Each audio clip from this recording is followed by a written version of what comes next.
बिस्मिल्लाहिर्रहमानिर्रहीम। फ़हीम महबूब आपसे मुखातब है। आज का जो टॉपिक है इसके अंदर हमने स्टडी करना है कि जो गोल्ड है उसको जब टैक्स रिटर्न में हमने डिक्लेयर करना है तो किस वैल्यू पे करना है, क्या ज़ीरो वैल्यू पे करना है, कॉस्ट पे करना है, फेयर मार्केट वैल्यू पे करना है। तो आज के इस टॉपिक के अंदर हम ये डिस्कशन करेंगे। और क्या गोल्ड के ऊपर जो गेन आता है वो टैक्सीबल है या नहीं है, अगर वो टैक्सीबल है तो किस तरीके से रिपोर्ट करना है। तो एक चीज़ क्लियर कर लें, जो गेन है on sale of jewellery gold वो टैक्सीबल है। दो सेक्शन आपने स्टडी करने हैं, 37 और 38। अभी मैं आपको दिखाता भी हूँ कि उसमें क्या लिखा हुआ है। तो इस सेक्शन के मुताबिक ये जो गेन है ये टैक्सीबल है। अब इसमें क्या क्या इश्यूज आते हैं वो आगे हम फर्दर देखते हैं, पहले हम ये सेक्शन को स्टडी कर लें। तो यहाँ पे लिखा हुआ है subject 37 capital gain. Subject to this ordinance a gain arising on the disposal of a capital asset by the person in a tax year. अब कैपिटल एसेट में क्या क्या चीज़ें शामिल हैं, इसी के साथ ही आपने 38 को रीड करना है। 38 को अगर आप पढ़ेंगे तो उसमें उसने बड़ा क्लियरली मेंशन कर दिया है। यहाँ पे ये 5 पढ़ लें आपने। 5 point, no loss shall be recognise under this ordinance on disposal of the following capital asset. इसका मतलब ये हुआ कि कैपिटल एसेट में क्या क्या शामिल है। ये डेफिनेशन ऑफ कैपिटल एसेट भी इनडायरेक्टली है कि कैपिटल एसेट में क्या क्या चीज़ें हैं। पेंटिंग है, उसके बाद ये फर्दर चीज़ें ड्राइंग और आर्ट वर्क है, ज्वेलरी है, ये पॉइंट हमसे रेलिवेंट है। और उसके अलावा बाकी भी टीक कोयल डिफरेंट चीज़ें भी मेंशन है। लेकिन अभी जो पॉइंट हम डिस्कस कर रहे हैं वो गोल्ड से रिलेटेड है। तो इसका मतलब ये हुआ कि गोल्ड कैपिटल एसेट की डेफिनेशन में फॉल कर रहा है। और अगर इससे लॉस आएगा तो वो रेगुलाइज नहीं होगा, हाँ गेन आएगा तो वो रेगुलाइज होगा। तो एक चीज़ तो क्लियर होगी कि जो गोल्ड है ये क्या है, टैक्सीबल है। जब भी हम सेल करेंगे तो जो प्रॉफिट आएगा उसके ऊपर हम टैक्स देंगे। प्रॉफिट का मतलब क्या है, उन्होंने एक फार्मूला दे दिया है कि ए माइनस बी। ए क्या है कि जो चीज़ हम सेल कर रहे हैं यानी कि सेल वैल्यू कितनी है, और उसके बाद बी आता है कि जो चीज़ यानी कि जो हमने परचेज की थी उस टाइम कॉस्ट क्या थी। तो दोनों का जो डिफरेंस है वो क्या है, प्रॉफिट है। और ये जो प्रॉफिट है ये क्या है, सेपरेट ब्लॉक ऑफ इनकम है, यानी कि नॉर्मल इनकम के तौर पे ट्रीट किया जाएगा। तो इसके ऊपर हम टैक्स देंगे। अब क्वेश्चन ये आता है कि फॉर एग्जाम्पल एक टैक्स पेयर है, उनकी फर्स्ट रिटर्न है, ये हमारे पास फर्स्ट रिटर्न आ रही है। और आम तौर पर जो हमारे यहाँ होता है, हम क्या करते हैं, किसी के पास लेट से 10 तोले गोल्ड है, ठीक है, 10 तोला गोल्ड है उनके पास। और हमारे यहाँ ये होता है कि हम उसको नील वैल्यू पे या जीरो वैल्यू पे रिपोर्ट कर देते हैं। हम ये कहते हैं जी जब सेल करेंगे तो उस टाइम इसको रिपोर्ट। कुछ लोगों को तो ये भी क्लियर नहीं है कि गेन टैक्सीबल है या नहीं है। तो आज हमने स्टडी कर लिया कि जो गेन है वो टैक्सीबल है। अब होता क्या है कि जब आप इसको जीरो पे रिपोर्ट करेंगे तो लेट से 5 सालों बाद आज आप सेल कर रहे हैं, जैसे आज 1,65,000 रेट है, तो अगर कॉस्ट उसकी जीरो होगी तो इसका मतलब सारी की सारी जो वैल्यू है वो क्या आ जाएगी, टैक्सीबल हो जाएगी, जो कि अच्छी खासी अमाउंट बन जाएगी। और सारी अमाउंट के ऊपर हमें गेल टैक्स देना पड़ेगा, यानी कि जो नॉर्मल टैक्स के स्लैब रेट है वो अप्लाई करके टैक्स देना पड़ेगा। इसका मतलब ये हुआ कि जिस डेट पे भी आप गोल्ड को रिपोर्ट करेंगे उस डेट को अगर आपके पास इनवॉइस अवेलेबल है तो उस इनवॉइस के मुताबिक जो उसकी कॉस्ट है वो रिपोर्ट करें।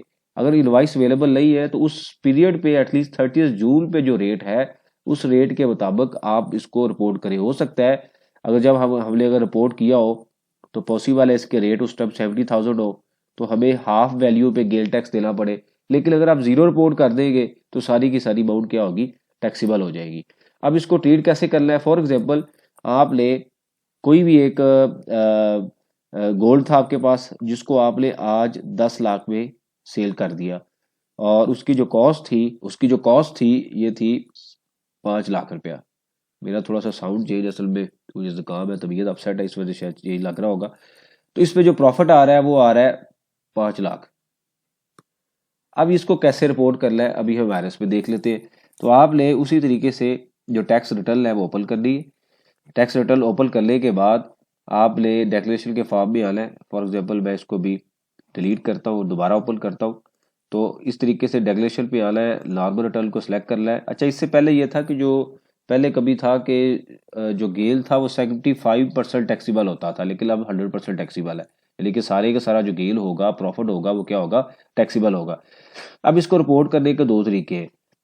एक तो आप यहाँ पे भी लिख सकते हैं जो उसका प्रॉफिट है, यानी कि यहाँ पे सेल प्रोसीड लिख दे।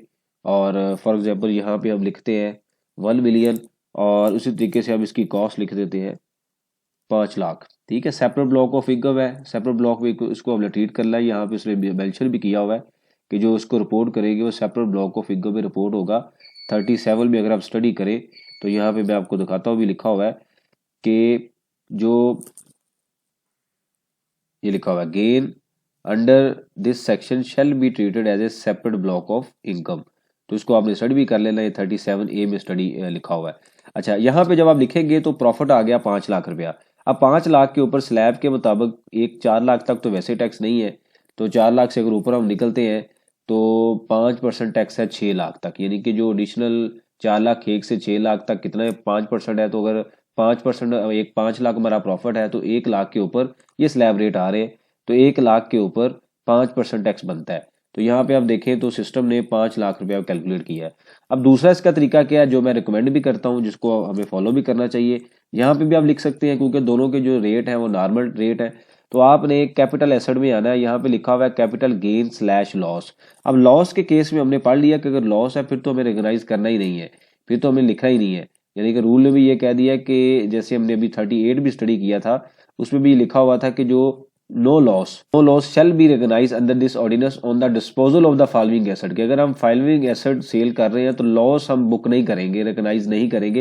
हाँ, वेल्थ में उसका इम्पैक्ट आएगा लेकिन यहाँ पे नहीं आएगा। तो ज्यूरली चूंकि इसमें फॉल कर रही है, हम वही कॉन्सेप्ट पढ़ रहे हैं, तो हम यही कहते हैं जो हमारे पास 5 लाख का प्रॉफिट आया है, ठीक है, हमने यहाँ पे प्रॉफिट लिखा, जो भी एग्जाम्पल अभी हमने देखी है। तो इस कैपिटल एसेट में कैपिटल गेन में आपने आना है, यहाँ पे 5 लाख लिखें, और उसके बाद कंपटीशन में आएंगे तो आपको यहाँ पे 5,000 रुपया टैक्स ही नजर आएगा। तो इसका मतलब ये हुआ कि रेट, स्लैब रेट कौन से अप्लाई हो रहे हैं, यही रेट अप्लाई हो रहे हैं। इसको ट्राई करके देखें, आपको यही स्लैब रेट मिलेंगे। तो ये चीज़ क्लियर कर लें कि जो 37 और 38(5) को आपने रीड करना है। तो 35(8)(5) के अंदर कैपिटल एसेट की इंडायरेक्टली डेफिनेशन भी अवेलेबल है। तो गोल्ड जो है वो टैक्सीबल है, किस वैल्यू पे रिपोर्ट करना है, 0 पे हरगिज रिपोर्ट ना करें। अगर आपके पास इनहेरिटेड है, मतलब वेडिंग का कोई आ रहा है, तो एटलीस्ट उस डेट का जो अप्रोक्सीमेट रेट आ रहा है उस पर रिपोर्ट करें, 0 पे कभी ना रिपोर्ट करें। क्योंकि 0 पे रिपोर्ट करेंगे तो सारे की कॉस्ट आपकी होगी नहीं, और जो आपको फ्यूचर के अंदर सेल करके आप सेलिंग प्रोसीड जनरेट करते हैं तो सारी की सारी क्या हो जाएगी, टैक्सीबल हो जाएगी। अब पॉइंट ये आता है कि आमतौर पर हमारे हम क्या करते हैं, कैश और गोल्ड को पहली रिटर्न में बहुत ज़्यादा बढ़ा चढ़ा के लिख देते हैं कि जी अगर 5 तोले है, 10 तोले है, तो हम ये कहते हैं मेरे पास ना 50 तोले है, 40 तोले है, फ्यूचर में हम सेल करके जनरेट कर सकेंगे, हमारी पहली रिटर्न है, हम कुछ भी कर सकते हैं। तो ऐसा हरगिज ना करें। ऐसा करेंगे तो ऑब्वियसली आपको टैक्स भी देना पड़ेगा, और उसकी जो एविडेंस है, डॉक्यूमेंट्स है, जो इनवाइस है वो भी दिखानी पड़ेगी जो हम लेते हैं, जो जब सेल करते हैं। क्योंकि गोल्ड एक जिसके ऊपर टैक्स है उसके ऊपर एविडेंस भी जनरेट करना में रिटेन करना पड़ेगा। तो इस वजह से जो एक्चुअल है वही रिपोर्ट करें, एडिशनल बढ़ा चढ़ा के ना लिखें।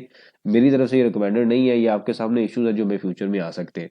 तो ये एक छोटी सी इश्यूज था, गलती थी जो हम कर रहे हैं, और मोस्टली हमें पता है, मैक्सिमम लोगों को पता है, लेकिन अगर हमें नहीं पता तो हमें ये सही करनी चाहिए, ताकि जो टैक्स पेयर है वो अपनी, अगर आप अपनी खुद रिटर्न पर फाइल कर रहे हैं तो आपको पता होगा, इवन आप किसी के थ्रू करवा रहे हैं तो एटलीस्ट ये गलती ना हो, और फ्यूचर में हम टैक्स की जो कैश फ्लोज हमारे सेव हो सके, और जो टैक्स की प्लानिंग है वो हमें आज से ही करनी चाहिए। इससे रिलेटेड कोई क्वेश्चन हो आप मेंशन कीजिए, ताकि जो लर्निंग का प्रोसेस है कंटिन्यू रहे। थैंक यू वेरी मच, जज़ाकल्लाह।